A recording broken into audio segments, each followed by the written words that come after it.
Good Monday morning to all of you on this July 10th, 2023. It is another week here at the DM 3000, David 3000 Network Studios, and I am your host for the most today, Jason DeCanio. That's right, and we welcome you to another edition of DMS 3000 News Live for episode 19. And today on our program, we're going to be looking at some very interesting stuff. In fact, we're going to be looking at the Telstar, yes, the world's first communications satellite that was launched into orbit. We're going to also look at the 93rd Home Run Derby. That's 8 p.m. tonight. We're going to look at the matchups, the rankings, all of that. That's going to be separate from, of course, our regular MLB reports after headline news. And then a happy 69th birthday to former Cubs shortstop Andre Dawson. Yes, happy birthday. And we'll look at all of the great stuff that gentleman had done over the course of his time and what he's doing these days, you know?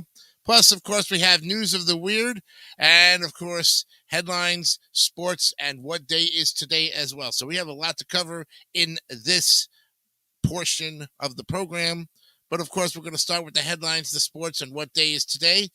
This, of course, is the headlines coming from July 10th, 2023.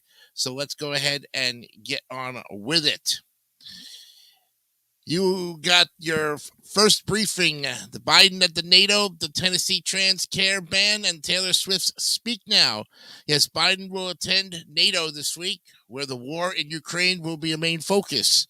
A gender-affirming care ban takes effect in Tennessee, and Taylor Swift re-releases her album called Speak Now. Brazilian leaders praise a 34% drop in the rate of deforestation in the Amazon, and the decrease began in January after a far-right president, Jair Bolsonaro, left office and leftist president Luiz Inácio Lula da Silva was sworn in. Wow, that's a long name.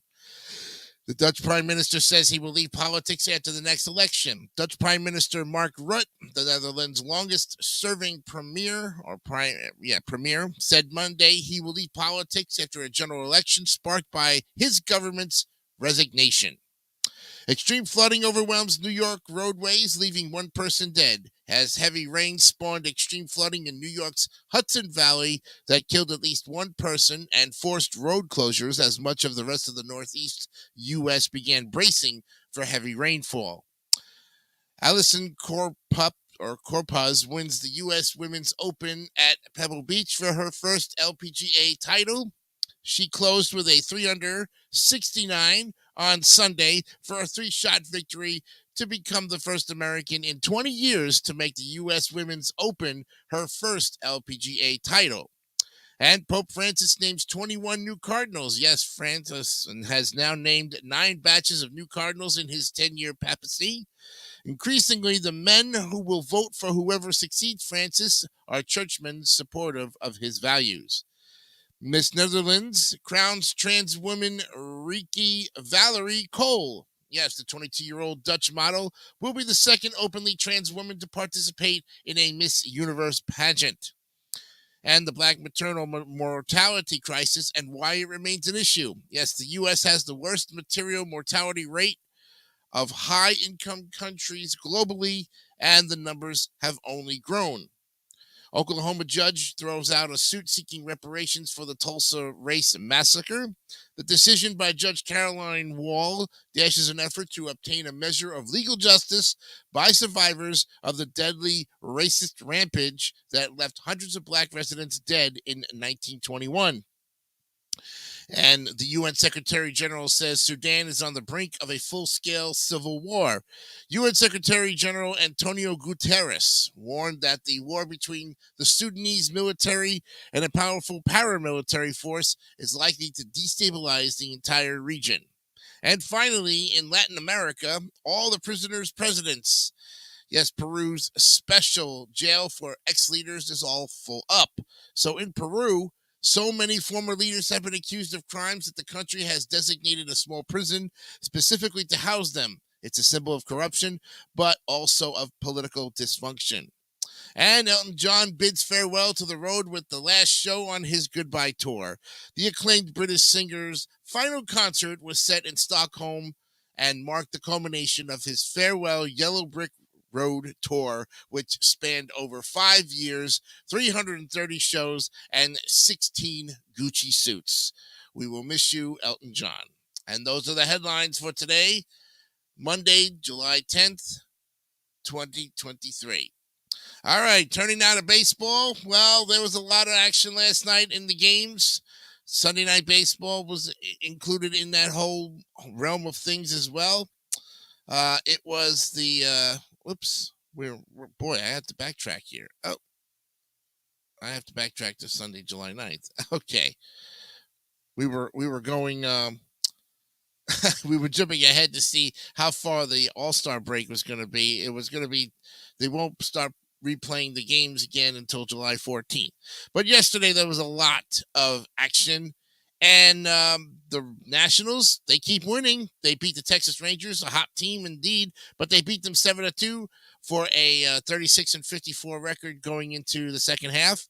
It was Boston 4, the Athletics 3, as the Athletics, well, they keep winning, but they're just trying to get ahead of the Kansas City Royals for the worst record in baseball right now.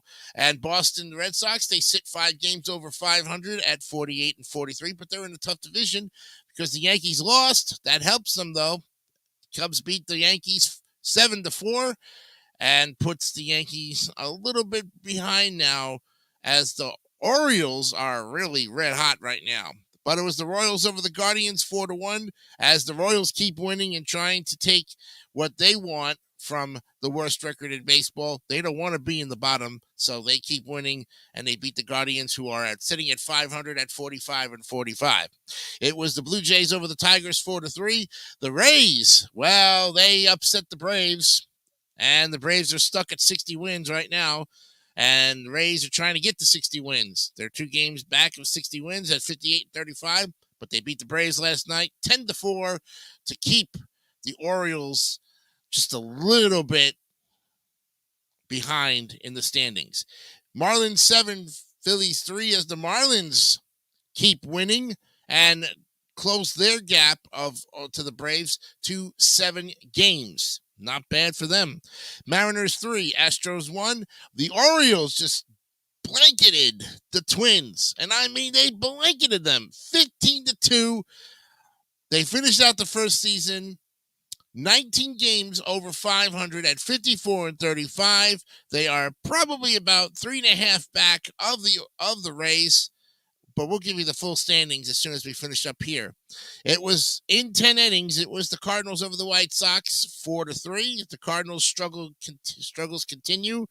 They're at 38-52, folks. The White Sox are no better, sparing at 38-54. It was the Brewers over the Reds 1-0, as the Reds got shut out, but the Reds still hold a half a game on the Brewers for that division. That Central Division's looking really tight, and we'll get to those divisions in just a minute here. The Giants over the Rockies 1-0. The Giants keep pounding away in the West. It was the Pirates over the D-backs 4-2, and the Mets lose to the Padres, and they lose 2 out of 3 to them, 6-2 yesterday, as they lose their first series in July, when they just had a 6-game winning streak snapped 2 days ago. So that is the scores, but let's look at the standings here, because this is what you really want here. This is what we're really looking at. So Tampa Bay, even with the win and the Baltimore win, it is still a separation of 2 games. 2 games back. Toronto, 7 games back. The Yankees, with their win, 8 games back. And like I said, Boston, even though at 48-43, 5 games over 500 in one of the toughest divisions, 9 games back of the Tampa Bay Rays at 48-43 on the bottom of the AL East.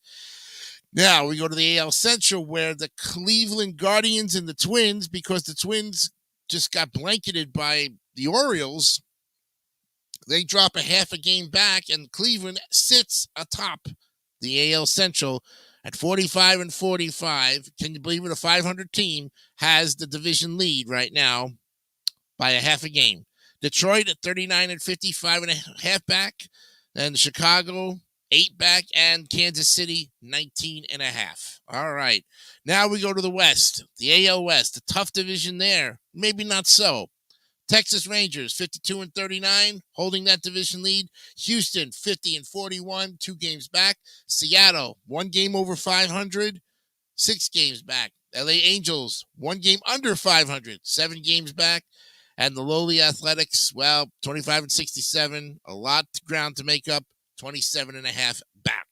Now we go to the National League. Atlanta, like I said, sitting at 60-29, top of the division. But Miami, because of their win, they cut their lead to 8.5, and they sit at the end of the first half, 53-39, 14 games over 500. Congratulations to the Marlins. Philly, 48-41 at 12 back. The Mets, because of their loss and continue to lose, 42-48, 6 games under 500, 18.5. And Washington, even though they're winning, still have not gotten to 40 wins yet. 24.5 back, 18 games under 500. Now, the NL Central, this is where it gets tricky, folks. Cincinnati Reds sitting at 50 wins and 41 losses. They have the division lead right now. Milwaukee, they're 1 game back, 49-42, 1 game back. Chicago, 5 games under 500, 7 games back. Pittsburgh, 8 games back. 8 games under 500, 8.5 back, and the Cardinals struggling at 11.5 back, 38-52, 14 games under 500 going into the second half. The NL West, well, I tell you, the Dodgers, they have creeped over the Arizona Diamondbacks, who were leading that division about 2 weeks ago. The Dodgers creep back right in. They go on a 4-game winning streak, sitting at 51-38 to finish the first half. 13 games over 500. Congratulations.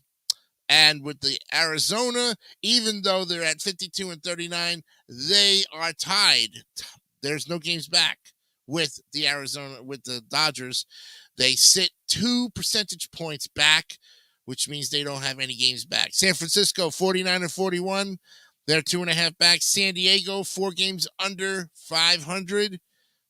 By beating the Mets, they get a little bit closer, but they're still 8.5 back. And the Rockies, who have not yet reached the 40-win plateau, sit at 34-57, 13 games under 500 at 18 games back in the NL West. And that is a look at the baseball standings and all the goodies that you want to see from that perspective right then and there.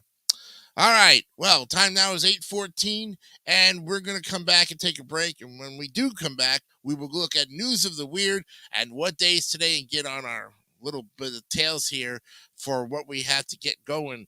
We'll be right back right after this.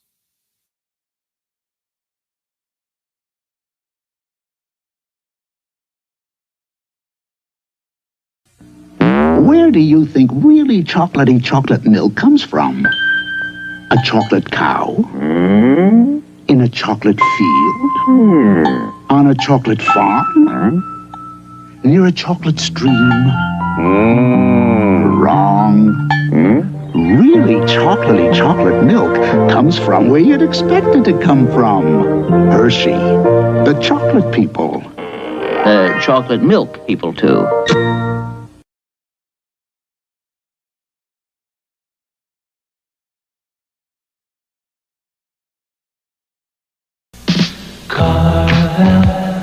Ice cream, Carvel, ice cream, we make fresh ice cream every day at Carvel. America's freshest ice cream every way at Carvel. Fresh Carvel ice cream. If you use an automatic toilet bowl cleaner that doesn't clean well enough or last long enough, it's like flushing your good money down the drain. Try my 2000 flushes. It has chlorine bleach, the same chemical used to keep swimming pools clean. It works the same way in your toilet bowl. And it works up to 4 months. It really does. With 2000 flushes, it's not your money that goes down the drain, it's the stains. So why buy anything else? Something good is coming up. Gonna get the Biscuit down.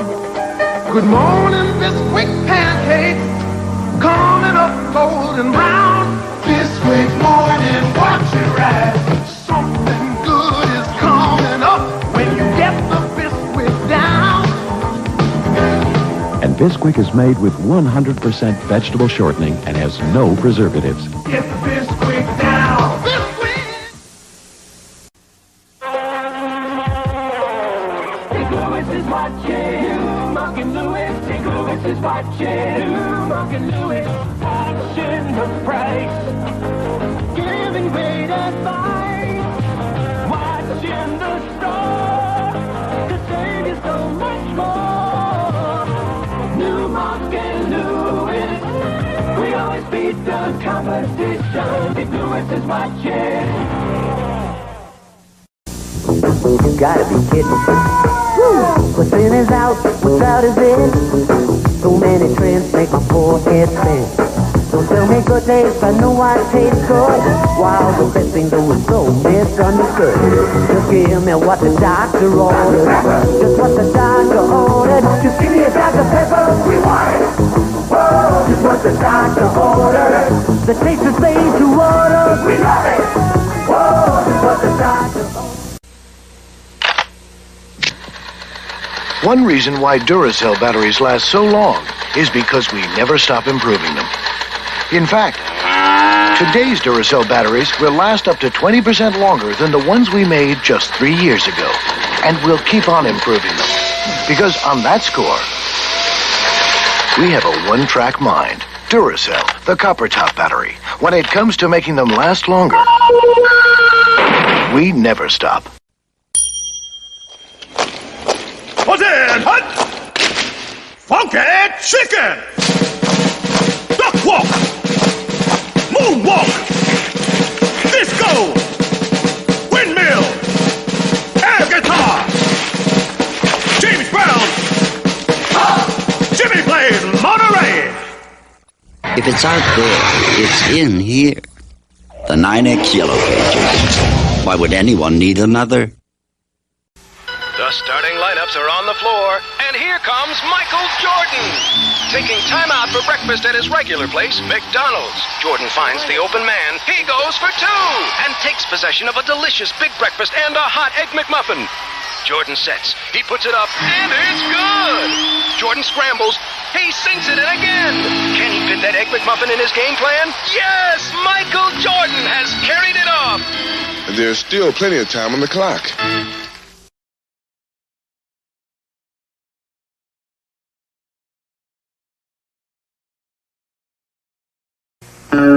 Tough getting out of bed to face all the chores ahead, till that aroma comes through when the Folgers starts to brew. The best part of waking up is Folgers in your cup. Folgers is mountain-grown coffee, and the rich aroma of mountain-grown beans makes Folgers one coffee made with the morning in mind. Now things are feeling right. You see the morning in a whole new light. There's hard work to be done, another day yet to be won. The best part of waking up is Folgers in your cup.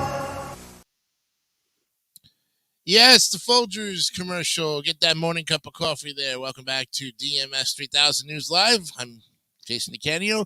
It's time now for News of the Weird, and we've got we got a lot to cover because every Friday the News of the Weird by the Andrews McNeil syndication people always come out with some pretty fantastic stuff. And our lead story today is It's a Dirty Job. But it wasn't his job. Yes, still, Beirut reporter journalist Habib Bata, yes, got his hands dirty on a recent flight from Paris to Toronto, Canoe reported. An hour into the transatlantic flight, I kept smelling something gross and couldn't figure it out. Bata wrote on Twitter, while investigating, he discovered a large, wet-to-touch stain on the floor around his seat. The strap of his backpack, which was under the seat, was soaked in it, and a flight attendant only gave him some wipes to clean it up before casually noting a passenger had hemorrhaged on a flight before ours. Oh, no. Oh, God. He said the Air France staff were shocked because the crew had removed the seats after the previous flight's incident, but apparently hadn't cleaned the bloody carpet. This is not a customer service issue. It's a biohazard, Batar wrote. There is fresh human blood on your aircraft. Oh. Wow. The Presbyterian Ladies College in Croydon, Australia, private girls' school, recently had egg on its face after drone footage captured the suggestive shape of a new garden bed on the campus, the Sydney Morning Herald reported on July 5th. The garden was designed by an architectural firm. A school staff member said that as they considered chairs for the garden, they sent a drone up to take pictures. At a certain angle from up high, the garden took on a phallic shape which was unintended and unexpected. As a result, the architects made some alterations which were completed within 72 hours of the drone pictures. One unidentified former student said the immediate response was laughter. Photos have been circulating among the school as memes saying, "Oh, good morning," and various kinds of jokes. Yes. On July 2nd, as an American Airlines flight prepared to depart Dallas-Fort Worth International Airport, one passenger had a massive change of heart about her trip, the Dallas Morning News reported. The woman rose from her seat and headed to the front of the plane, yelling and pointing toward the back. "I'm telling you, I'm getting off."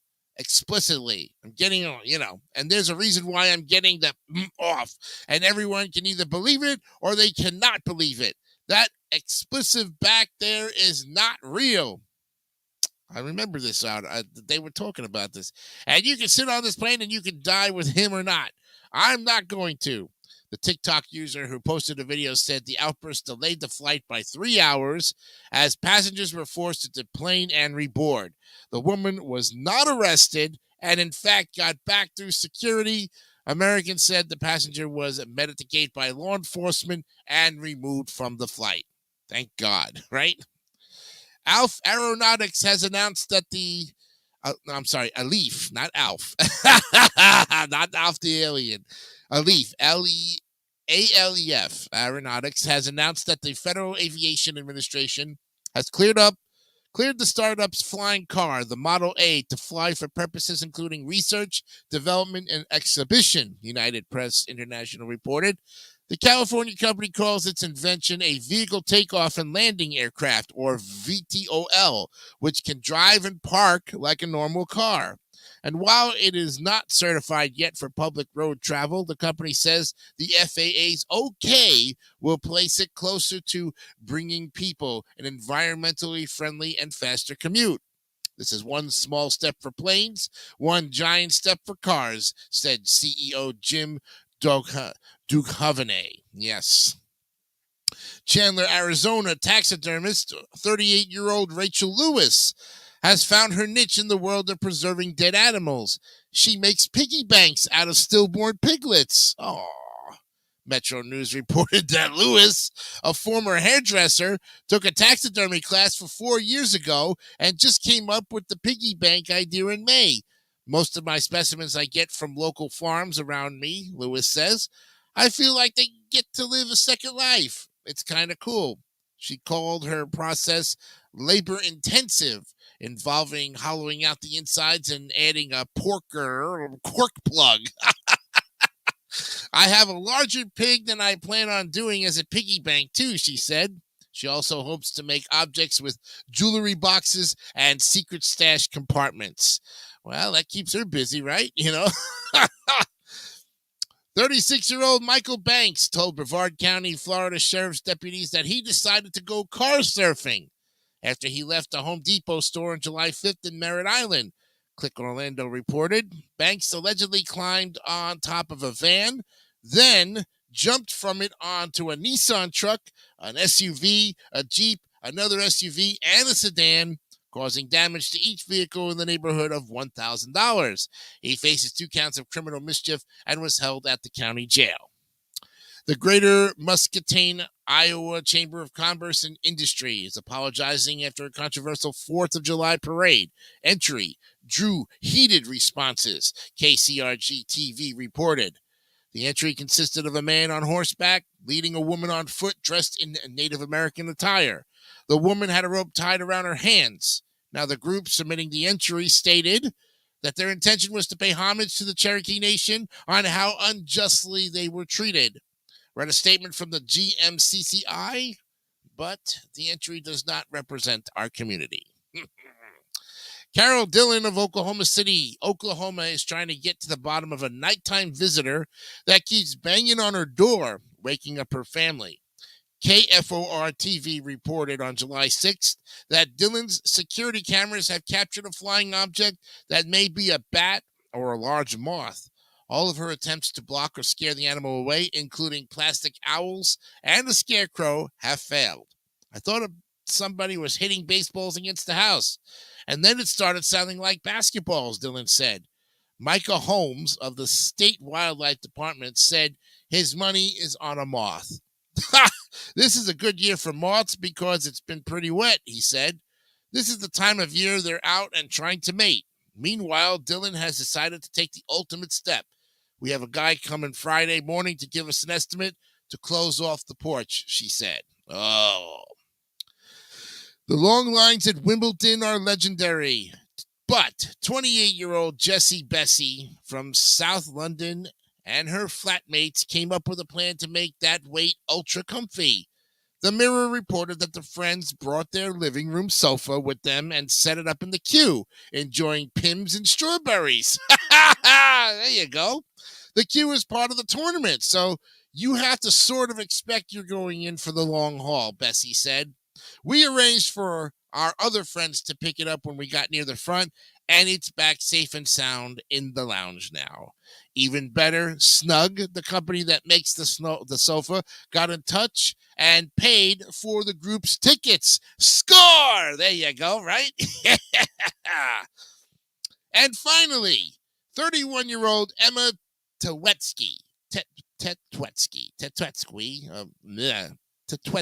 of Stallton, Massachusetts, went missing on June 26th, WBZ-T reported, and her family went frantic to find her. On July 3rd, a group of hikers at Borderland State Park in Eastland called police after hearing a woman screaming for help in a swamp-like area, officials said. Tetwetsky,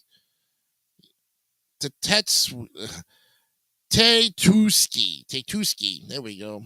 I'm going to get this right. Tetwetsky was found in thick brush and swamp about 50 feet off the trail, where she said she'd been stuck for 3 days. We did initially try to pick her up, but the weight of her on top of our body weight sunk us further, said Easton Police Officer Corey McLaughlin. Took me 20 seconds to get my feet out of the mud, added Officer Jason Wheeler. Tetwetsky's family said she suffered from severe dehydration, but was otherwise unharmed. And send your news weird items with subject line Weird News to weirdnewstips@amuniversal.com, and of course to our buddies at uexpress.com from Andrews McNeil Syndication for News of the Weird. Yes, my goodness. Our studio time right now is 8:30. When we come back, we're going to be looking at Telstar, the world's first communications satellite that was launched into orbit. And, of course, a look at the Home Run Derby tonight at 8 o'clock. We'll give you all of that good stuff. And coming up later in the program, the 69th birthday to former Cubs shortstop Andre Dawson. Happy birthday, buddy. We'll see that all later on. We'll be right back right after this. Rosie, baby, I'm going to prove to you that the hand is quicker than the eye. Just keep your hands to yourself, Mac. Oh, come on, Rosie. Watch me make this coin disappear. Ready? Now you see it. Now you don't. Oh. Terrific, Max. Now watch Bounty make that spill disappear. Bounty starts quicker, so you finish quicker. Hey, fast hands, Rosie. Fast how, Max? Don't tell me only Bounty works that fast. I'm not going to tell you. I'm going to show you. Follow me. Just watch a top challenger try to beat Bounty. Look how much quicker Bounty starts working. I told you. Bounty starts quicker, so you finish quicker. Amazing, Rosie. Amazing Bounty. And it's strong, too. Park that sugar on here, Max. Hey, Bounty sure carries its weight. And it makes spills disappear. Like magic. Magic. That's Bounty, the quicker picker-upper. Starts quicker, so you finish quicker.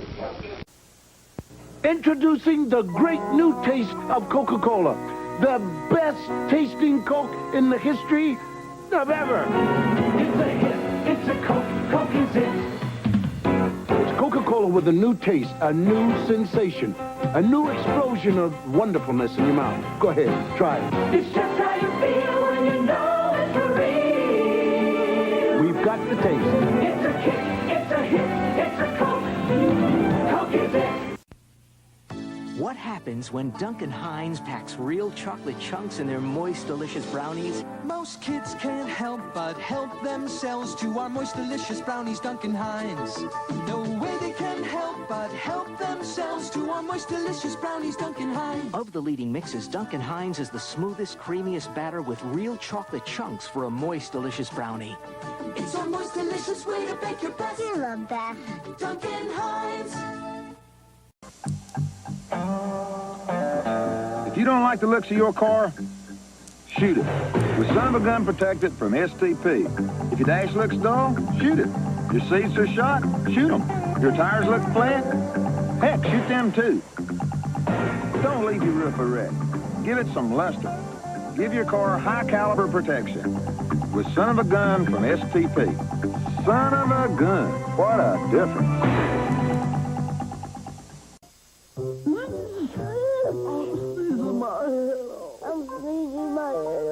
Where's my NyQuil? This is some cough. This is some cough. If I take this, I could spill the up-to-night cola and I got to rest. I got to rest. Hey, you're really sick. You need children's NyQuil as much as I need grown-up NyQuil. Vicks NyQuil and Children's NyQuil. The nighttime sniffling, sneezing, coughing, stuffy heads for you and your child can rest medicines.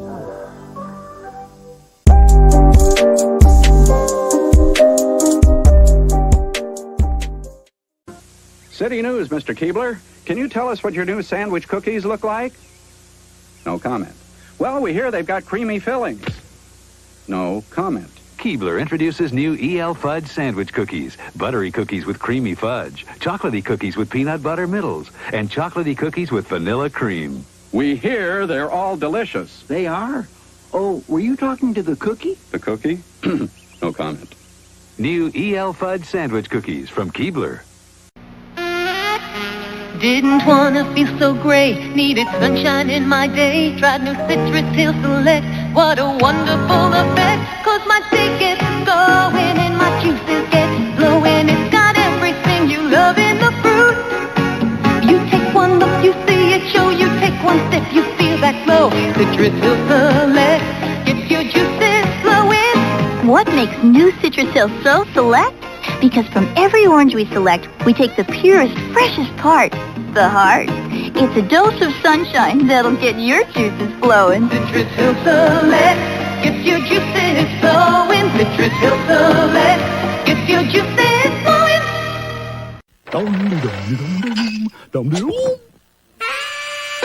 Fire!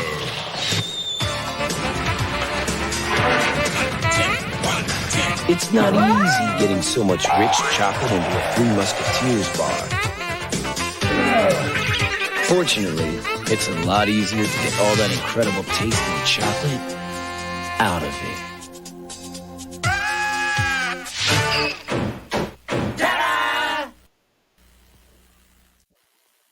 All right, welcome back to DMS 3000 News Live. I am, of course, Jason DeCanio, your gracious host and moderator on this July 10th, 2023. Hope you are starting your Monday morning off with another week in July. It was another hot weekend here in Florida. I don't know where it was in you, where it was out by you, but I know down here we've had high 80s and 90s, a lot of rain over the weekend, and just getting hotter by the minute. Humidity wise, it makes it feel like 105 in the shade. Well, Telstar, the world's first communication satellite, launched in orbit today. And it's the name of various communications satellites. The first two Telstar satellites were experimental and nearly identical. They launched on top of a Thor Delta rocket on July 10th of 1962, and it successfully relayed through space the first television pictures, telephone calls, and telegraph images, and provided the first live transatlantic television feed. Telstar 2 was launched May 7th, 1963, and Telstar 1 and 2, though no longer functional, still orbit the Earth. Belonging to AT&T, the original Telstar was part of a multinational agreement among AT&T, Bell Telephone Laboratories, NASA, GPO, and the National PTT of France to develop experimental satellite communications over the Atlantic Ocean. Bell Labs had a contract with NASA, paying the agency for each launch, independent of success. 6 ground stations were built to communicate with Telstar, one each in the U.S., France, the UK, Canada, West Germany, and Italy. And the American ground station built by Bell Labs was Andover Earth Station in Andover, Maine. The main British ground station was at Goonhilly Downs, Cornwall. The BBC, as international coordinator, used this location. The standards 525 over 405 conversion equipment filling a large room was researched and developed by the BBC and located in the BBC Television Centre of London. The French ground station was at Plomour Boudot, the Canadian ground station was at Charleston, Nova Scotia, and the German ground station was at Raisting in Bavaria. The Italian ground station, Fucino Space Station at Fucino near Avezzano in Abruzzo. Now, the satellite was built by a team at Bell Telephone Laboratories that included John Robinson Pierce, who created the project, Rudy Kampfner, who invented the traveling wave tube transponder that the satellite used, and James M. Early, who designed its transistors and solar panels. The satellite is roughly spherical, measures 34.5 inches in length, and weighs about 170 pounds. Its dimensions were limited by what would fit on one of NASA's Delta rockets. Telstar was spin-stabilized, and its outer surface was covered with solar cells capable of generating 14 watts of electrical power.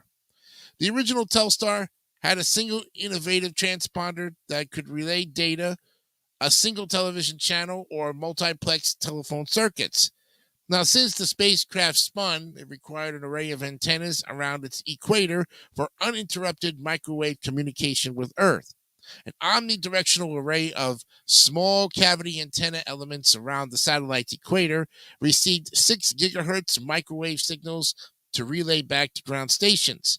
The transponder converted the frequency to 4 gigahertz, amplified the signals in a traveling wave tube, and retransmitted them omnidirectionally via the adjacent array of large box-shaped cavities. The prominent helical antenna received telecommands from a ground station.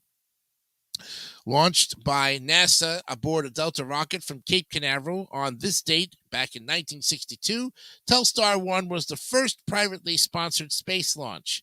A medium-altitude satellite, Telstar was placed into an elliptical orbit completed once every 2 hours and 37 minutes, inclined at an angle of approximately 45 degrees to the equator, with perigee about 952 kilometers from Earth and apogee about 5,933 kilometers from the Earth. This is in contrast to the 1965 early bird Intelsat and subsequent satellites that travel in circular geostationary orbits. Now, due to its non-geosynchronous orbit, similar to a Moanaya orbit, availability of Telstar 1 for transatlantic signals was limited to the 30 minutes in each 2.5-hour orbit when the satellite passed over the Atlantic Ocean. Ground antennas had to track the satellite with a pointing error of less than 0.06 degrees as it moved across the sky at up to 1.5 degrees per second. Now, since the transmitters and receivers on Telstar were not powerful, ground antennas had to be huge. Bell Laboratory engineers designed a large horizontal conical horn antenna with a parabolic reflector at its mouth that redirected the beam. This particular design had very low side lobes and thus made very low receiving system noise temperatures possible. The aperture of the antennas was 3,600 square feet.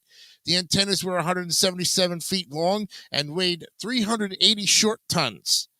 Now, Morimi Iwama and Jane Norton of Bell Laboratories were in charge of designing and building the electrical portions of the azimuth elevation system that steered the antennas. The antennas were housed in randoms of the size of a 14-story office building, and two of these antennas were used, one in Andover, Maine, and the other in France at Plumeur, Bordeaux. The GPO antenna at Goonhilly Downs in Great Britain was a conventional 26-meter diameter paraboloid. So, the Telstar relayed its first and non-public television pictures, a flag outside Andover Earth Station, to Plumeur, Bordeaux on July 11th of 1962. Almost 2 weeks later, on the 23rd at 3 p.m., it relayed the first publicly available live transatlantic television signal. The broadcast was shown in Europe by Eurovision and in North America by NBC, CBS, ABC, and the CBC. The first public broadcast featured CBS's Walter Cronkite and NBC's Chet Huntley in New York, and the BBC's Richard Diembley in Brussels. The first pictures were the Statue of Liberty in New York and the Eiffel Tower in Paris. The first broadcast was to have included remarks by President John F. Kennedy, but the signal was acquired before the president was ready, so engineers filled the lead-in time with a short segment of a televised game between the Philadelphia Phillies and the Chicago Cubs at Wrigley Field. The batter, Tony Taylor, was seen hitting a ball pitched by Cal Kuntz to the right fielder George Altman. From there, the video switched from first to Washington, D.C., then to Cape Canaveral, Florida, to the Seattle World's Fair, then to Quebec, and finally to Stratford, Ontario. The Washington segment included remarks by President Kennedy talking about the price of the American dollar, which was causing concern in Europe.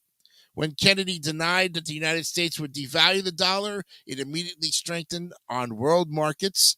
Cronkite later said that we all glimpsed something of the true power of the instrument we had wrought. Oh, wow. We'll be right back. At the river mouth, the bears catch only the tastiest, most tender salmon. Which is exactly what we at John West want.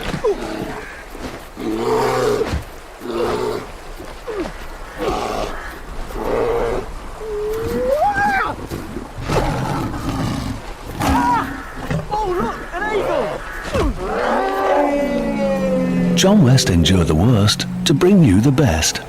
Hello, ladies. Look at your man. Now back to me. Now back at your man. Now back to me. Sadly, he isn't me. But if he stopped using lady-scented body wash and switched to Old Spice, he could smell like he's me. Look down. Back up. Where are you? You're on a boat with the man your man could smell like. What's in your hand? Back at me. I have it. It's an oyster with 2 tickets to that thing you love. Look again. The tickets are now diamond. Anything is possible when your man smells like Old Spice and not a lady. I'm on a horse. Ship my pants? Right here? Ship my pants, you're kidding. You can ship your pants right here. You hear that? I can ship my pants for free. Wow, I just may ship my pants. Yeah, ship your pants. Billy, you can ship your pants too. I can't wait to ship my pants, Dad. I just shipped my pants, and it's very convenient. Very convenient. I just shipped my drawers. I just shipped my nightie. I just shipped my bed. If you can't find what you're looking for in store, we'll find it at Kmart.com right now and ship it to you for free. Today we celebrate the first glorious anniversary of the Information Purification Directives.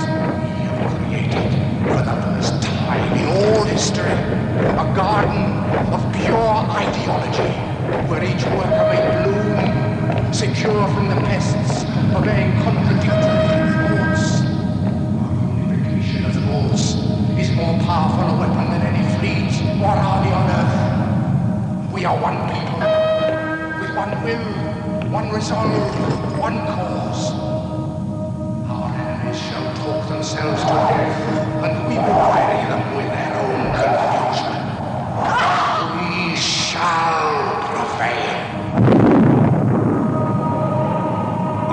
January 24th, Apple Computer will introduce Macintosh.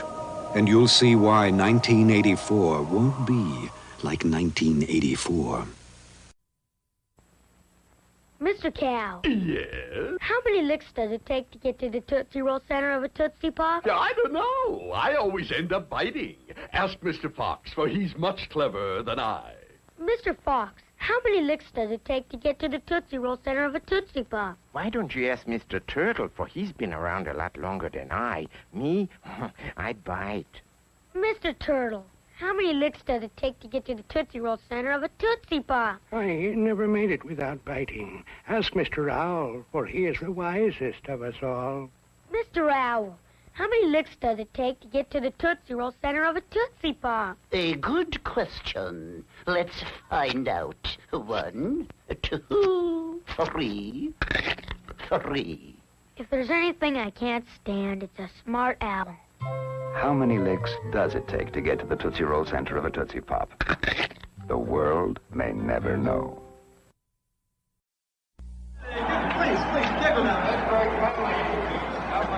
Mr. Green? Mr. Green? Yeah. You need any help? Mm-mm.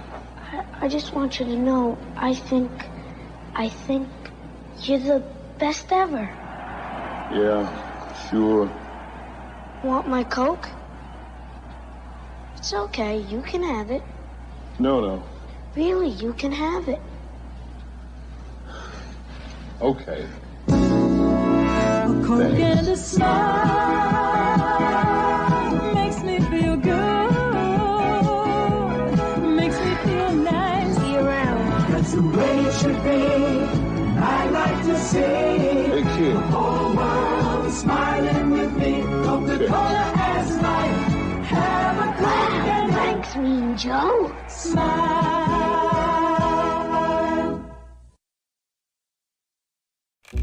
Ow! So you think Santa will like these red and green M&Ms? I don't know. I never met the guy. He does exist! They do exist. Santa?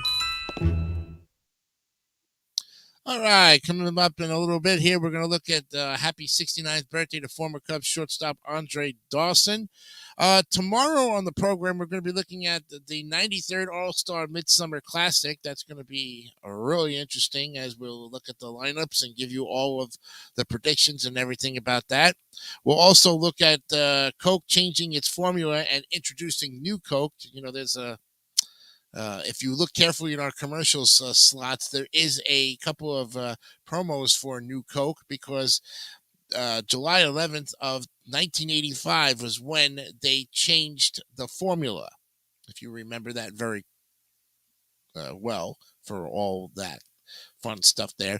And then, of course, we're going to be tributing our favorite teacher who we lost back in 2020. This is their 3rd year anniversary tomorrow on the program. We will tribute Camille Ferraro. I have, of course, sent out all of the promos to everyone in the Facebook group pages to tune in between 9:30 and 10. So please come on live and watch the tribute. Of course, if you cannot have a chance to watch the morning tribute here on DMS 3000 News Live, you can always, of course, fast forward it over to the tribute page. Watch it from there, and it still counts as a view. So no matter what you do, if you watch the program, it counts as a view. And that's all coming up tomorrow on DMS 3000 News Live, episode 20. Okay, let's go ahead and look at the Home Run Derby tonight. That's going to happen at 8 o'clock. Right now, the T-Mobile Home Run Derby, in many ways, has provided as many memories over the last couple of decades as the All-Star Game itself, from Josh Hamilton's show in Yankee Stadium to Aaron Judge launching balls in Miami to Juan Soto just last year. There's little reason we won't see more of those this year with one of the most superstar-packed derbies in recent memory. Sure, the defending champ Soto isn't here, but another two-time champ is, as well as the all-time leader in homers in one derby, an MVP, a postseason MVP, and two of the most exciting young players in the sport. This one is stacked. And You can also play the Home Run Derby Bracket Challenge and compete for $100,000. So get involved with that. Every competitor has a real chance to win this thing. Otherwise, they wouldn't be here. But because I'm a professional prognosticator, or at least someone who types many words very fast about baseball, hopefully for your amusement and enlightenment, I must make some predictions. So here are your 2023 Home Run Derby power rankings. Any of these guys could win. Here's a semi-educated guess at who might. To be clear, I've listed the players in order of what I believe to be their likelihood of winning. Their seeding, which is based on their 2023 homer totals through July 4th, is also listed. So this is Will Leach. He is the author of this article. Want to give him credit for writing this article. And these are his predictions. Now, Pete Alonso, first round opponent will be Julio Rodriguez. There may be no human more perfectly designed for the home run derby than Alonso. He obviously has the power. Did you know he's already fifth on the Mets' all-time home run list in just his fifth season? Coming for you, Hojo. We know he has the consistent derby swing. He has won this twice already and has actually hit more derby homers in total than anyone in derby history. But perhaps most important, he has the swagger. Who can forget his pre-derby dancing? Alonso makes the derby even more fun than it already is, and I personally hope he takes part in it every year the rest of his career, maybe the rest of his life. He's trying to become the second person ever to win 3 derbies. The other is Ken Griffey Jr., and all told, he's the favorite every year he does it. Now, Vladimir Guerrero is number 2. He is first base from the Blue Jays. He's the number 6 seed. His first round opponent is Mookie Betts.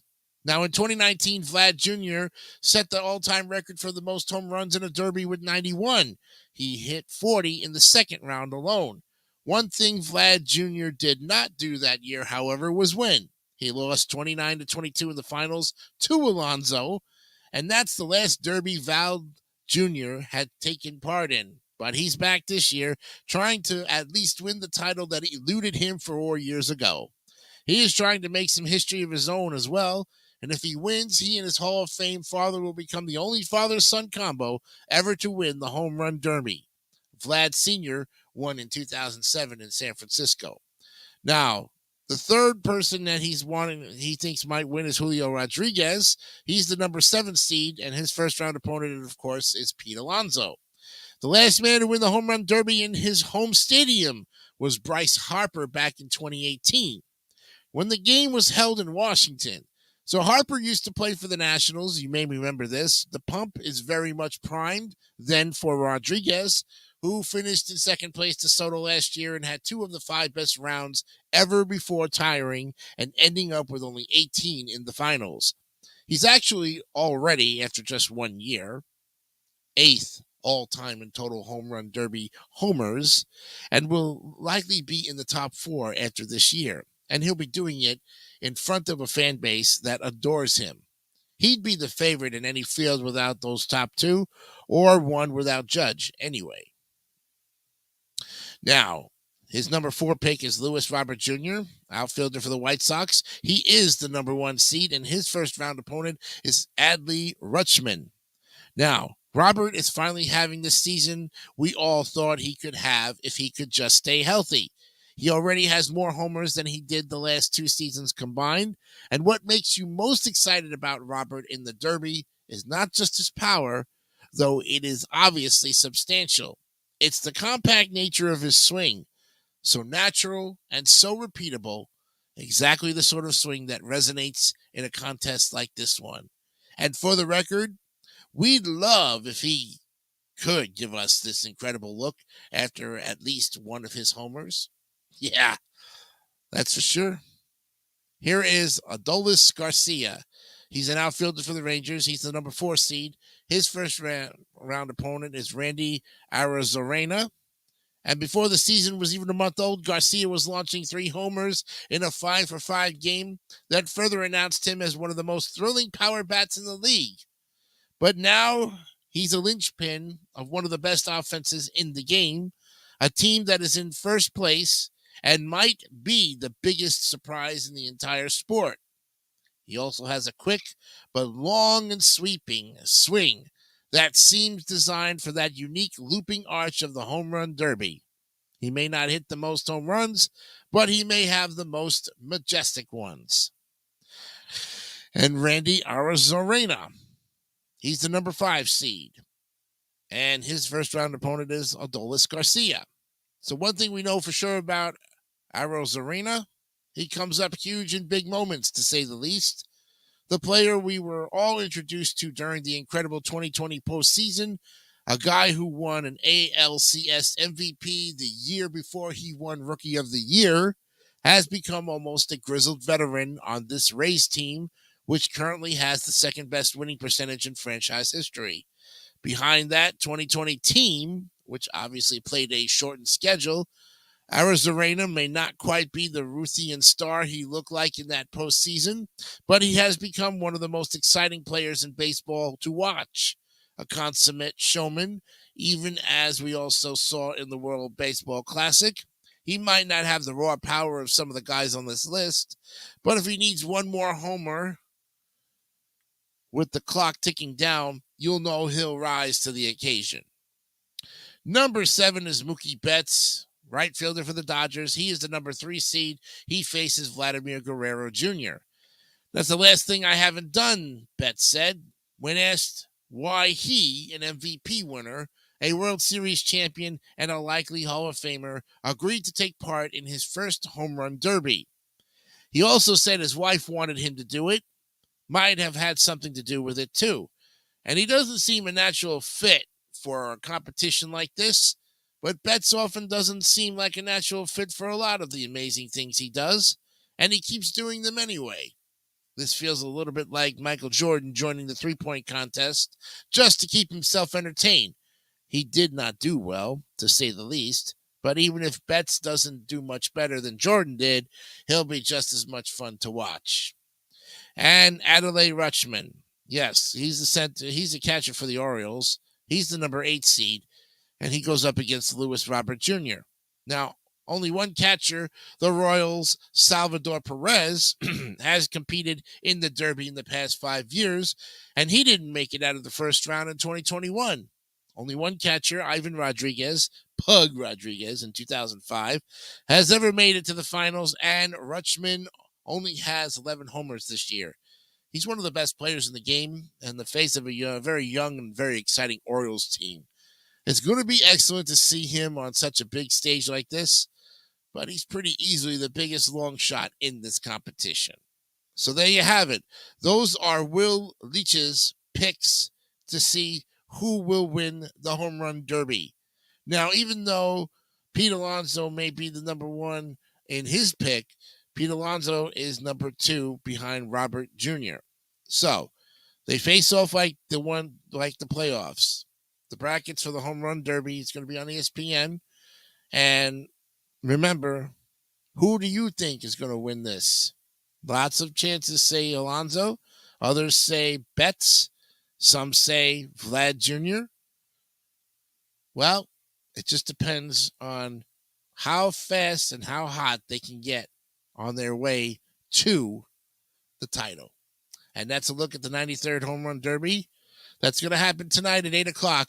So set your VCRs for that, folks. It should be a very interesting thing. And, of course, we'll give you the results of the Home Run Derby tomorrow on episode 20 of DMS 3000 News Live. All right. Next up, we're going to be looking at a happy 69th birthday to former Cubs shortstop Andre Dawson. And we'll take a look at his illustrious career when we come back right after this.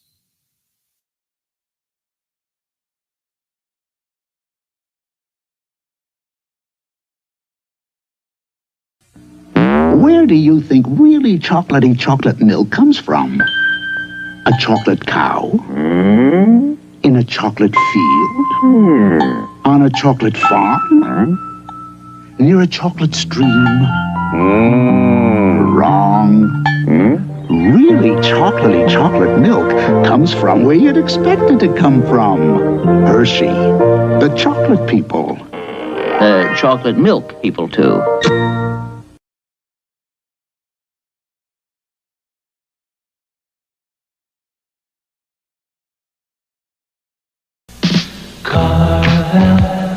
Ice cream, Carvel, ice cream, we make fresh ice cream every day at Carvel's. America's freshest ice cream every way at Carvel's. Fresh Carvel's ice cream. If you use an automatic toilet bowl cleaner that doesn't clean well enough or last long enough, it's like flushing your good money down the drain. Try my 2000 flushes. It has chlorine bleach, the same chemical used to keep swimming pools clean. It works the same way in your toilet bowl. And it works up to 4 months. It really does. With 2000 flushes, it's not your money that goes down the drain, it's the stains. So why buy anything else? Something good is coming up. Gonna get the biscuit down. Good morning, biscuit pancakes. Coming up golden brown. Biscuit morning, watch your eyes. Something good is coming up when you get the biscuit down. And Bisquick is made with 100% vegetable shortening and has no preservatives. Get the biscuit down.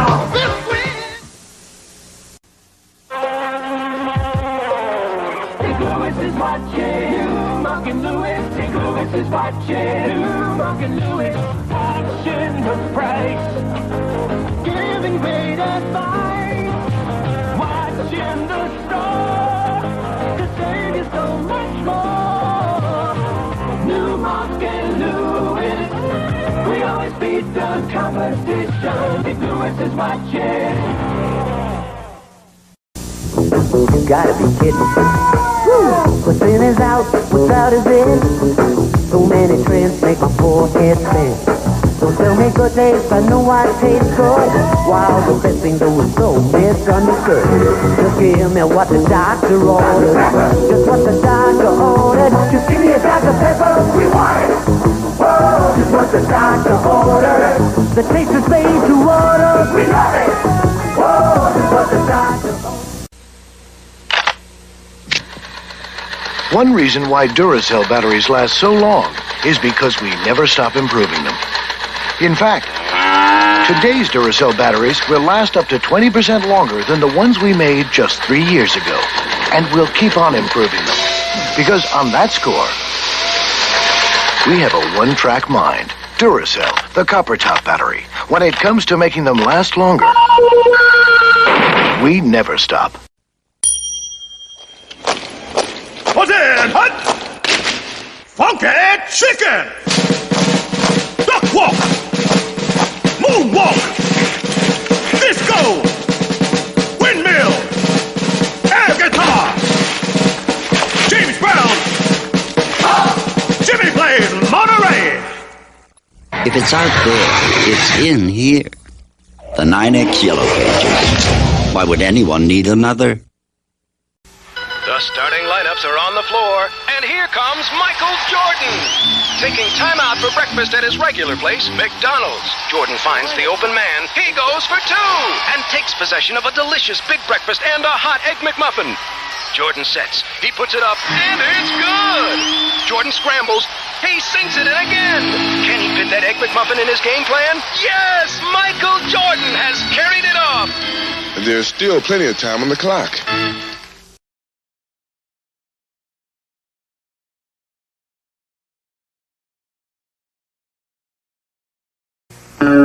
Tough getting out of bed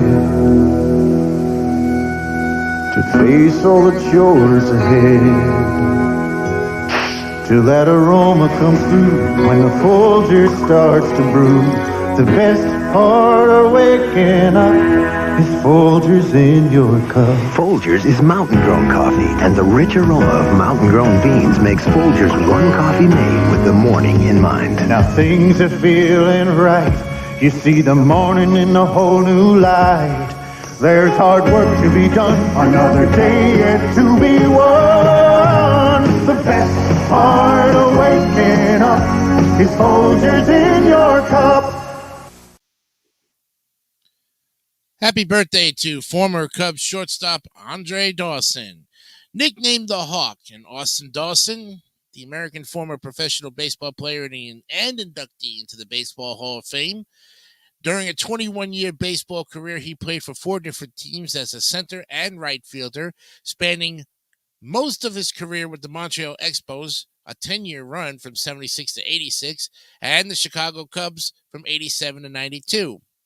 An 8-time National League All-Star, he was named the league's Rookie of the Year in 1977 after batting .282 with 19 home runs and 65 runs batted in, and won the Most Valuable Player award in 1987 after leading the league with 49 homers and 137 ribbies. He had been runner-up for the award in both 81 and 83. He batted .300 5 times, drove in 100 runs 4 times, and had 13 seasons of 20 home runs. A strong base runner early in his career, he also stole 30 bases 3 times. And he is one of 8 MLB players with at least 300 home runs and 300 stolen bases during his career. He was a center fielder until knee problems, worsened by the artificial surface at Olympic Stadium, forced his shift to right field. Followed by his move to a team which played on grass. He led the NL in outfield putouts 3 consecutive years from 81 to 83 and won 8 Gold Glove awards for fielding excellence. He was known for his incredible work ethic and study of the game. He was often seen in the dugout with a clipboard in hand documenting pitches and pitcher tendencies. This was long before such practices were commonplace and such information was readily available. Upon his retirement, his NL totals of 409 home runs and 962 extra base hits both ranked 10th in league history. He also ranked 7th in NL history in games as an outfielder with 2,303 and 6th in both outfield putouts, which was 5,116, and total chances 5,366. He set Expos franchise records for career games, at-bats, runs scored, hits, doubles, triples, home runs, runs batted in, extra base hits, total bases and steals, all of which have since been broken variously by Tim Raines, Tim Wallach, and Vladimir Guerrero.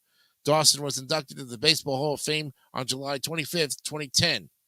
He grew up in Florida as the oldest of 8 children. His father was a major general in the United States Army and often absent, leaving Dawson to look after his 7 younger siblings while his mother worked. Dawson would pay his younger brothers in cookies to toss him rocks for him to hit with a broomstick as batting practice.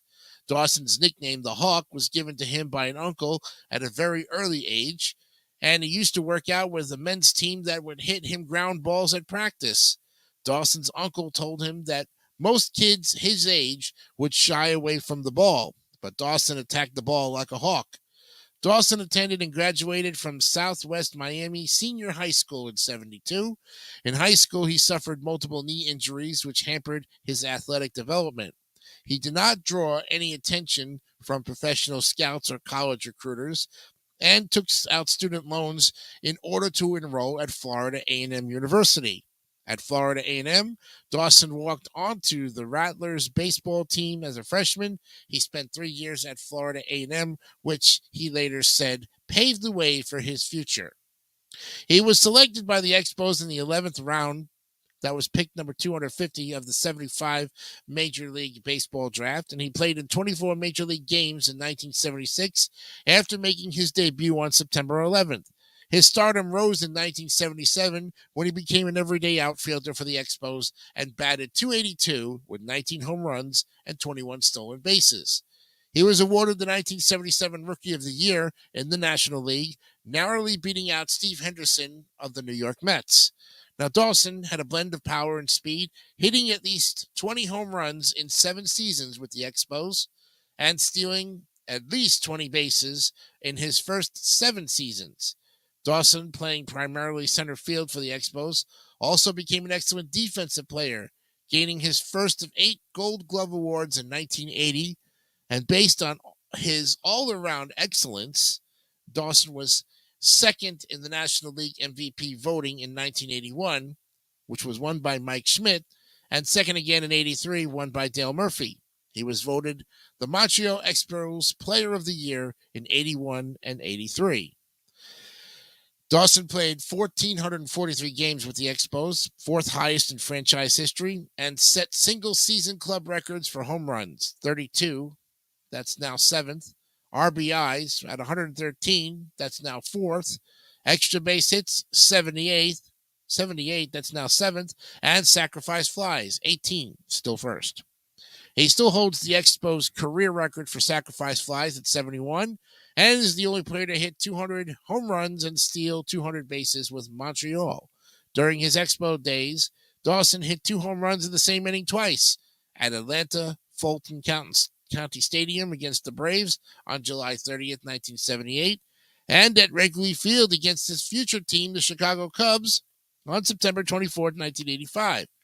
As of 2021, Dawson, Willie McCovey, Jeff King, Alex Rodriguez, and Edwin Encarnacion are the only 5 players to hit 2 home runs in 1 inning twice. In 1984, Dawson appeared in The Cap, a short film about a young boy living in Montreal that was given a baseball cap by Dawson.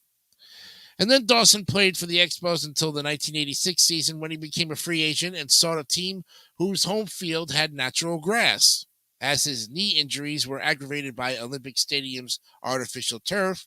However, due to collusion on the part of the Major League Baseball owners, he was unable to attract offers. Dawson campaigned for the Cubs to sign him during the offseason. However, general manager Dallas Green resisted, insisting the Cubs would start Brian Dayette in right field. Well, Dawson had moved from center field to right field in his 2 final seasons with the Expos due to the condition of his knees, and that one player could not make a 71 and 91 team a 91 and 71 team. When the Cubs opened camp in Mesa, Arizona that spring, Dawson and his agent Dick Moss arrived with a signed blanked contract in an attempt to secure a contract with the Cubs. Dawson and Moss's stunt was derided as a dog and pony show by Green, and after reviewing the contract, Green reached an agreement with Moss on a salary of $500,000, which is about $1,287,932 in today's dollars. Second lowest on the team among regulars, and added bonuses of $150,000 if he did not go on the disabled list by the All-Star game break, $50,000 if he made the All-Star team, and he earned both. The team also wrote in $100,000 in bonuses if Dawson was MVP of either the League Championship Series or the World Series, but did not add a clause for National League MVP. And while he won the NLVP, the Cubs did not make the playoffs, so he had no chance to earn the NLCS or World Series MVP. He became the Cubs' starting right fielder and hit a major league leading 49 home runs, equal with Oakland Athletics rookie Mark McGwire, and was named the league's MVP, finally winning after the 2 years as runner-up at Montreal. He also earned his 4th All-Star nod and won the Home Run Derby that year. Nonetheless, Dawson wasn't able to turn around the Cubs' fortunes. Although the team held first place for nearly half of May and remained in contention through July, the Cubs finished the 87 season 76 and 85, last in the National League East. Dawson was the first player to ever win a league MVP trophy from a last-place team. He played 5 more seasons with the Cubs and was one of the franchise's most popular players during that time. His worst individual season came in 1989 when the Cubs won the National League East title. Then, during the NL Championship Series, Dawson slumped terribly, hitting 105 as the San Francisco Giants beat the Cubs 4-1.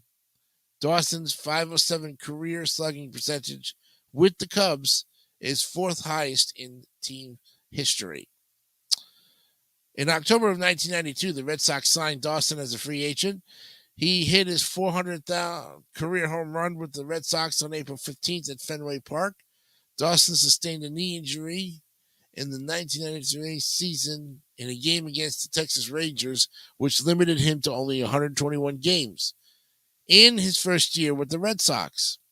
I got caught between sliding and standing up on a pass ball.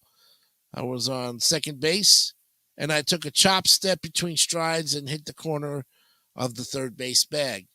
I had knee surgery, and Boston decided to use me in the DH role.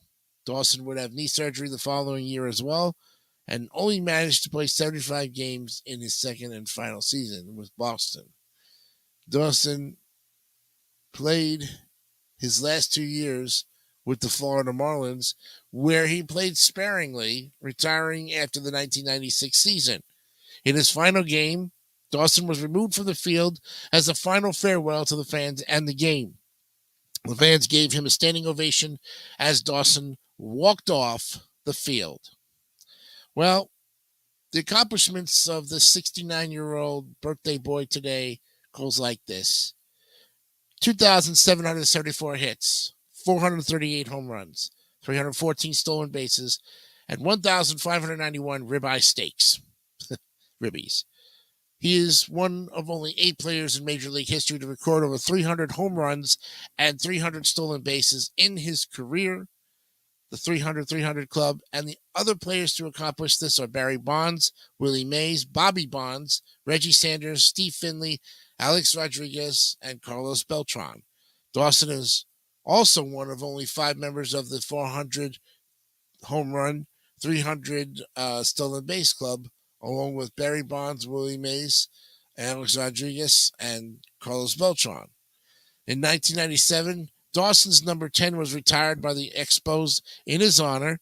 The number had been previously retired for Rusty Staub, and after the franchise moved to Washington, the Montreal Canadiens raised a banner in the Bell Center to commemorate all of the retired Expos numbers, including Dawson's.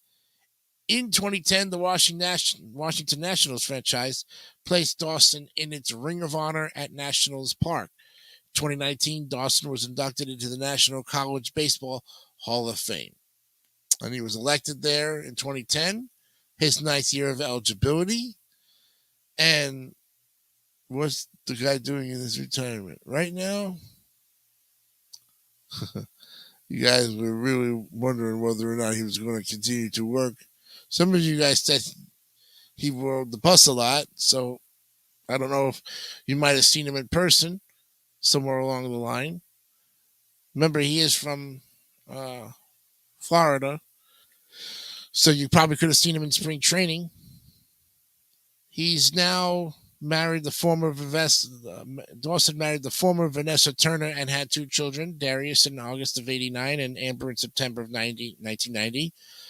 Shortly after retiring as a player, Dawson returned to the Marlins to accept a position in the team's front office, where he got his first World Series ring in 2003. Dawson also owns the Mahogany Grill, a soul food restaurant in Miami Gardens, Florida, and the Paradise Memorial Funeral Home in Richmond Heights, Florida.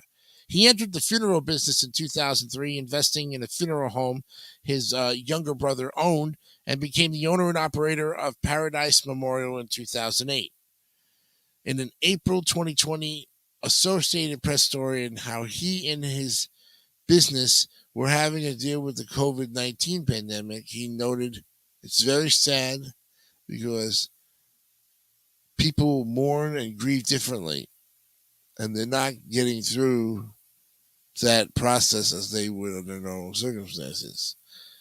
You see a lot of hurt and pain." At the time of the story, his wife of 42 years, Vanessa, was the office manager, and while an uncle ran day-to-day operations.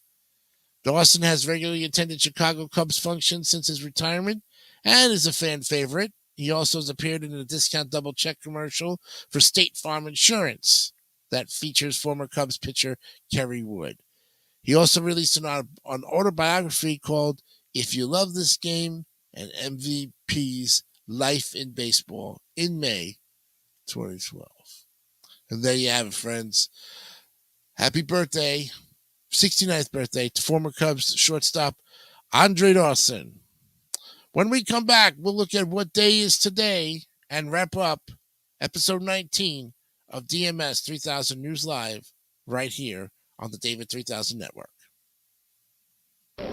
Rosie, baby, I'm going to prove to you that the hand is quicker than the eye. Just keep your hands to yourself, Mac. Oh, come on, Rosie. Watch me make this coin disappear. Ready? Now you see it. Now you don't. Oh, terrific, Max. Now watch Bounty make that spill disappear. Bounty starts quicker, so you finish quicker. Hey, fast hands, Rosie. Fast towel, Max. Don't tell me only Bounty works that fast. I'm not going to tell you. I'm going to show you. Follow me.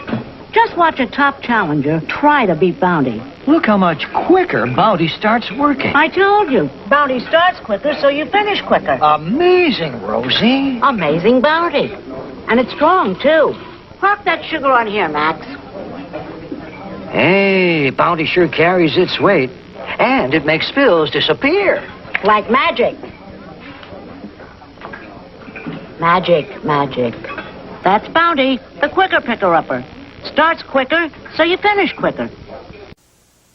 Introducing the great new taste of Coca-Cola. The best tasting Coke in the history of ever. It's a hit. It's a Coke. Coke is it. It's Coca-Cola with a new taste, a new sensation, a new explosion of wonderfulness in your mouth. Go ahead, try it. It's just how you feel when you know it's for real. We've got the taste. It's a kick. It's a hit. It's a Coke. Coke is it. What happens when Duncan Hines packs real chocolate chunks in their moist, delicious brownies? Most kids can't help but help themselves to our moist, delicious brownies, Duncan Hines. No way they can help but help themselves to our moist, delicious brownies, Duncan Hines. Of the leading mixes, Duncan Hines is the smoothest, creamiest batter with real chocolate chunks for a moist, delicious brownie. It's our moist, delicious way to bake your best. You love that. Duncan Hines. If you don't like the looks of your car, shoot it. With Son of a Gun Protected from STP. If your dash looks dull, shoot it. Your seats are shot, shoot them. Your tires look flat, heck, shoot them too. Don't leave your roof a wreck. Give it some luster. Give your car high caliber protection with Son of a Gun from STP. Son of a Gun, what a difference.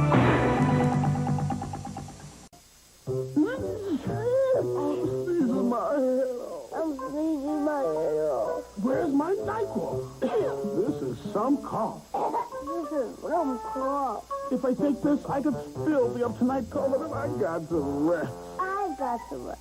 Hey, you're really sick. You need children's NyQuil as much as I need grown-up NyQuil. Vicks NyQuil and children's NyQuil. The nighttime sniffling, sneezing, coughing, stuffy heads for you and your child and rest medicines.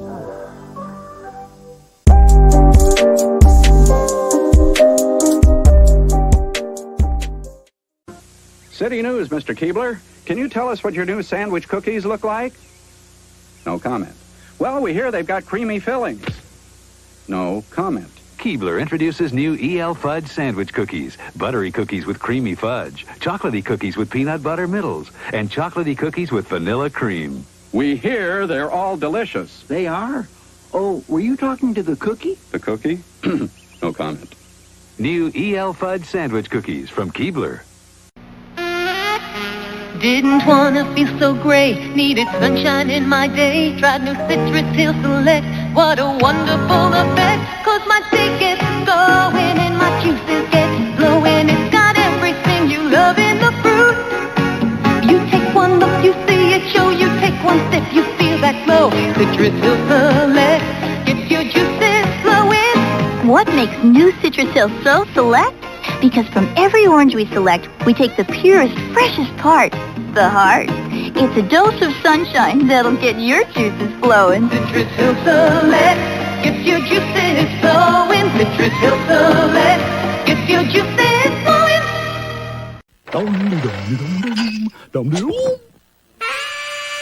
Fire!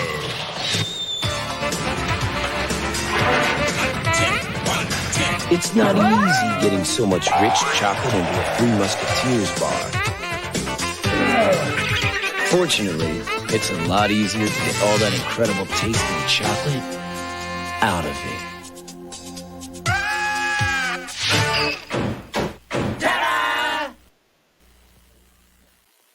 Ta-da! Welcome back to DMS 3000 News Live. I'm Jason DeCanio, and it is episode 19 on this July 10th, 2023. Well, what day is today? Well, we have a lot to cover in this interesting half hour, and we'll wrap up our program with a look at some of the holidays that are being celebrated on July 10th. We've got, for all you pet lovers out there, National Kitten Day. Yes, National Kitten Day. You know, kittens. Who doesn't love tiny, adorable kittens? Their big heads, their giant eyes, tiny pink paws and noses, and the adorable mews they make. We can't resist their cute and furry charms. Surprisingly, Americans seem to like cats and kittens best. According to the American Humane Society, 95.6 million cats were owned, while only 83.3 million households owned a dog. Now, there is certainly nothing wrong with dogs, but a tiny kitten is irresistible. So join us on July 10th as we celebrate National Kitten Day. Adorable, playful, and fluffy kittens are celebrated on today's day. Cats are an enigma, and we humans are utterly fascinated by them. You know, cats have been living with people for 12,000 years, according to scientists. We are still not exactly sure when cats became domesticated, especially since the skeletons of wild cats and domesticated cats discovered at archaeological sites are very similar. Still, most evidence suggests that the domestication of cats occurred more than 8,000 years ago. As if cats were not already so irresistibly cute, they are even more adorable as kittens. Sweet little babies that we just want to hold and cuddle. And once they start purring, our hearts simply melt. National Kitten Day is when we spoil and pamper our little fur babies. Created by animal advocate and pet expert Colleen Page, National Kitten Day is also an opportunity for abandoned kittens to be adopted into loving homes. And while many of our kittens will be given special treatment today, countless kittens don't find homes. Left alone at shelters, on roadsides, or in the wild, National Kitten Day doubles as an awareness campaign to save these babies and give them the love that they rightfully deserve. The timeline for Kitten Day started 9,000 to 4,000 BC with the African wildcats as they entered the towns in ancient Egypt looking for food. Then about 1,000 BC, domesticated cats are sold across the world in secret. 1914 to 1980, they were World War heroes. They have important jobs serving in the First World War. 1927, the beginning of cats protection is established to teach people how to look after their cats. Here we go with by the numbers. Now, 2 are the number of weeks until when kittens are blind and mostly deaf. 3 to 4 ounces is the weight of kittens at birth. 3 is the number of weeks it takes for kittens to learn to walk. 2 to 3 is the number of hours between a kitten's meals. 70, the number of cat breeds in the world. 4 is the number of months after which a kitten is mature enough to reproduce. 18 is the number of hours a day kittens sleep. Wow. They sleep 18 hours a day, most of the day away. And 12 is the number of weeks after which kittens can leave their mother. About that amount, 12 weeks. So, what are you going to do today for your activities? Well, you're going to adopt one or foster if you can't adopt. You know, if you can't adopt a kitten and commit to being a kitty parent for a furry pal, you can also foster kittens. Feral kittens need human socialization to be adopted out, and staying with a cuddly human is much more fun than staying at a pound before they find their forever home. So if you can't adopt fully, help out in the adoption process, and maybe a kitten will end up staying with you in the process. The ASPCA always needs help socializing feral kittens. Human contact is great for the kittens and makes them adoptable since they won't be afraid of humans. Besides, the benefit to the kitten, playing with kittens is also fun and good for you too. And besides, you'll feel great volunteering as well. And make sure your boss or significant other is okay with kittens arriving right to your doorstep. Because Uber delivers adoptable kittens once a year, not only will you have a blast, but one might just end up staying with you. Plus, the $30 snuggle fee actually goes to local shelters. Doing good while feeling good, that's the best way to do it. And here are 5 facts about kittens every cat lover should know. Fleas are a real threat, so kittens are especially vulnerable to fleas and can develop diseases. They need help. They can't go to the bathroom on their own. Newborn kittens purr. Kittens start purring right away after being born. As they grow, their eye colors change. So all kittens are born with blue eyes, and then they change colors later. And it's all in the whiskers. Yes, a kitten's whiskers are as long as its body width. Wow. And why do we love this day so much? Well, if you love kittens as much as the next person, chances are you've snuck in a few peeks at kitten photos throughout your day. Research shows that people who take short breaks to look at cute animals are more productive throughout the day. So go ahead and look at those photos of kittens today. And besides looking at photos of kittens, having kittens and cats around is good for your health. Having a cat around can risk of cardiovascular disease, reduce risk of a heart attack, reduce blood pressure, lower cholesterol, reduce stress, improve mood. Need we go on? And finally, kittens are great for children. You know, having children grow up with cats can reduce the risk of developing allergies and asthma later in life. Besides teaching them how to take care for another creature, it encourages empathy and can aid in learning and the development of a socially rounded and well-adjusted person. So there you have it, friends. National Kitten Day on today's holidays. But if you're interested in more of a refreshing drink for the summertime, and we all know we want that frosty and delightfully creamy concoction of pineapple rum and coconut cream, the Pina Colada, first created in Puerto Rico in 1954. Yes, today, folks, is National Pina Colada Day. And although its history is contested among Puerto Ricans, it is rumored that the bartender Ramon Monchito Marrero first prepared it at the Caribe Hilton's Beachcomber Bar in San Juan, Puerto Rico on August 16, 1954. The hotel had requested that Monchito makes a new signature drink that embodied the flavors of the island, and shortly after he accepted the challenge, the Pina Colada was born. Regardless of its history, we all can agree that the drink is pretty tasty. On July 10th, we celebrate National Pina Colada Day, so kick back with the tropical, frothy, boozy cocktail, preferably poured into a hurricane glass, and do the best thing possible with them. Drink them. Yes. Started all in the 19th century, went to 1954, then to 63, then to 78, became the national drink of Puerto Rico. So, didn't take them that long to get it, apparently. All right. And now, if you must, make the island original with the National Pina Colada Day activities. Monchito made no secret of his highly adored signature cocktail and the birthplace of it all. Caribe Hilton features the recipe proudly on their website. Drink it the way that it's been served for over 60 years now. Nothing beats drinking straight from the source. And part of preparing an authentic pina colada is learning the tricks of the trade straight from Puerto Rico itself. So learn from a local. Ask a friend who's Puerto Rican, or research some online Puerto Rican resources for recommendations on what to use for high-quality, authentic ingredients. Your taste buds will thank you for getting the island flavors just right. And party like it's 1954. Yes, plan to get together with friends and blend up some pina coladas to celebrate this iconic drink. Island happy hour, anyone? Yeah.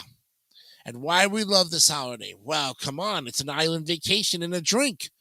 Drinking this sweet, creamy, rum-based favorite, the pina colada, immediately transports you to the sun-drenched, vibrant beaches of an island getaway. It's the perfect summer quaff and brings the island vibe to you no matter where you may be. And it even tastes good without the alcohol. Yes, This sweet and creamy treat is just as good even without the alcoholic kick. The velvety, sugary ingredients come together in a dessert-like concoction that can satisfy your sweet tooth no matter what age or drink preference you have. And it has its own song. Yes, this drink is so great that people have to sing about it. Ask around and I'm sure you'll find at least one person who can recite back the world-famous Rupert Holmes song, Escape. If you like pina coladas and getting caught in the rain. Yeah, right? So there you have it, National Pina Colada Day on this day as well. Now, let's see if we have another good one here. Oh, well, that would have been all right. Let's see. Flag Day. No, nothing else going on there. All right, short and sweet to the point. I think, well, it was National Pizza Day in Brazil, so we didn't have it here. And, yeah. Okay, nothing big here, but we'll let you know what else is going on here. Don't forget tomorrow, friends. We've got some of the big things coming up tomorrow on the show, like Coke changes its formula and introduces new Coke. We're going to also have the 93rd All-Star Classic. Yes, we'll talk about that. And don't forget, tomorrow morning at this time, 9:30 tomorrow, folks, the tribute to Camille Ferraro will be here, and we will give you the eulogy and the retirement speeches that were made by her brother Mark. Unfortunately, I spoke to Mark a couple days ago. I tried to invite him on the show. Unfortunately, he passed. So, no, he passed the interview. Now, he didn't pass away. No. He passed on coming on live to talk about his sister. We had an interview. If you want to, I'll also give you the link as to where you can find that great interview that I had with Mark back in last year in 2022 on the Legacy of New York on my YouTube page as well. So that'll be there. And please go over there and look at it. It has over close to 1,100 views and would like to have some more views by then. Well, that's going to do it for us today, folks. We are done. Yeah, that's pretty much it for today. I hope you had a great time with us on the show. And don't forget to tune into the Home Run Derby tonight and see if your player is going to win that big crown. And also, too, if you have not yet subscribed to the David 3000 Network, and you're wondering to yourself when to do it, this is the time right now. If you like what you see, give us a thumbs up, subscribe to the channel, think about becoming part of our staff, because we're eventually coming up to the fall schedule. And we're going to be looking for people to take on various roles in various situations where we may need a research team. And also, too, we want to see what you would like us to put on the program for the fall schedule as well. So we're going to have a big meeting. And all this starts August 1st, as me and David will sit down, revise, and make a new fall schedule ready to be launched in September. And then have a big meeting, bringing everybody together over the next coming weeks. So all of that next, in about 3 weeks, we'll get that all finalized. We'll have more about that. Brandon Martin comes on Wednesday, Thursday, and Friday this week, but tomorrow we have one more show with yours truly. I hope you will enjoy it. And from all of us here at the David 3000 Network, I am Jason DeCanio. And remember, of course, be honest, be real, and keep it simple, stupid. Kiss. We will see you tomorrow. Have a great day. Bye-bye.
Don't forget to subscribe to the David Thousand Network for great more content like this one.